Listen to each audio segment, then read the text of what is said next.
The Alchemist by Paulo Coelho, Part 2. The simian blew that day as it had never blown before. For generations thereafter the Arabs recounted the legend of a boy who had turned himself into the wind, almost destroying a military camp in defiance of the most powerful chief in the desert. When the simian ceased to blow, everyone looked to the place where the boy had been. But he was no longer there. He was standing next to a sand-covered sentinel on the far side of the camp. The men were terrified at his sorcery, but there were two people who were smiling. The alchemist, because he had found his perfect disciple, and the chief, because that disciple had understood the glory of God. The following day the general bade the boy and the alchemist farewell, and provided them with an escort party to accompany them as far as they chose. They rode for the entire day. Toward the end of the afternoon they came upon a Coptic monastery. The alchemist dismounted and told the escorts they could return to the camp. "From here on you will be alone," the alchemist said. "You are only 3 hours from the pyramids." "Thank you," said the boy. "You taught me the language of the world." "I only invoked what you already knew." The alchemist knocked on the gate of the monastery. A monk dressed in black came to the gates. They spoke for a few minutes in the Coptic tongue, and the alchemist bade the boy enter. "I asked him to let me use the kitchen for a while." The alchemist smiled. They went to the kitchen at the back of the monastery. The alchemist lighted the fire, and the monk brought him some lead, which the alchemist placed in an iron pan. When the lead had become liquid, the alchemist took from his pouch the strange yellow egg. He scraped from it a sliver as thin as a hair, wrapped it in wax, and added it to the pan in which the lead had melted. The mixture took on a reddish color, almost the color of blood. The alchemist removed the pan from the fire and set it aside to cool. As he did so, he talked with the monk about the tribal wars. "I think they are going to last for a long time," he said to the monk. The monk was irritated. The caravans had been stopped at Giza for some time, waiting for the wars to end. "But God's will be done," the monk said. "Exactly," answered the alchemist. When the pan had cooled, the monk and the boy looked at it, dazzled. The lead had dried into the shape of the pan, but it was no longer lead. It was gold. "Will I learn to do that someday?" the boy asked. "This was my destiny, not yours," the alchemist answered, "but I wanted to show you that it was possible." They returned to the gates of the monastery. There the alchemist separated the disc into 4 parts. "This is for you," he said, holding one of the parts out to the monk. "It's for your generosity to the pilgrims." "But this payment goes well beyond my generosity," the monk responded. "Don't say that again. Life might be listening and give you less the next time." The alchemist turned to the boy. "This is for you to make up for what you gave to the general." The boy was about to say that it was much more than he had given the general, but he kept quiet because he had heard what the alchemist said to the monk. "And this is for me," said the alchemist, giving one of the parts, "because I have to return to the desert where there are tribal wars."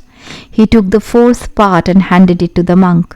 "This is for the boy, if he ever needs it."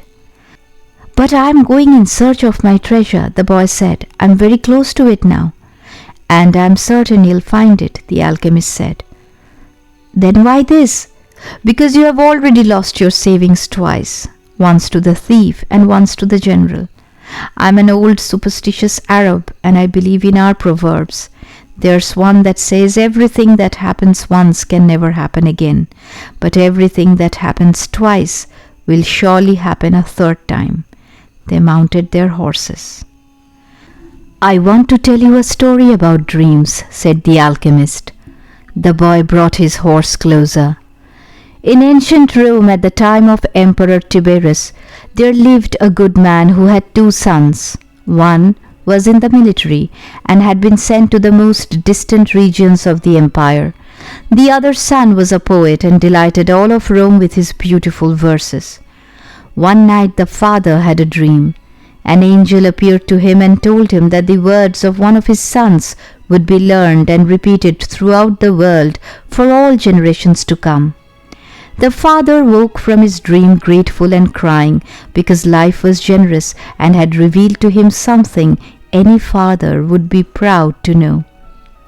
Shortly thereafter the father died as he tried to save a child who was about to be crushed by the wheels of a chariot. Since he had lived his entire life in a manner that was correct and fair, he went directly to heaven, where he met the angel that had appeared in his dream. "You were always a good man," the angel said to him. "You lived your life in a loving way and died with dignity. I can now grant you any wish you desire." "Life was good to me," the man said. "When you appeared in my dream, I felt that all my efforts had been rewarded, because my son's poems will be read by men for generations to come. I don't want anything for myself, but any father would be proud of the fame achieved by one whom he had cared for as a child and educated as he grew up. Sometime in the distant future, I would like to see my son's words." The angel touched the man's shoulder, and they were both projected far into the future. They were in an immense setting, surrounded by thousands of people speaking a strange language. The man wept with happiness. "I knew that my son's poems were immortal," he said to the angel through his tears. "Can you please tell me which of my son's poems these people are repeating?" The angel came closer to the man and with tenderness led him to a bench nearby, where they sat down. "The verses of your son, who was the poet, were very popular in Rome," the angel said. "Everyone loved them and enjoyed them, but when the reign of Tiberius ended, his poems were forgotten. The words you are hearing now are those of your son in the military." The man looked at the angel in surprise. "Your son went to serve at a distant place and became a centurion. He was just and good. One afternoon one of his servants fell ill, and it appeared that he would die. Your son had heard of a rabbi who was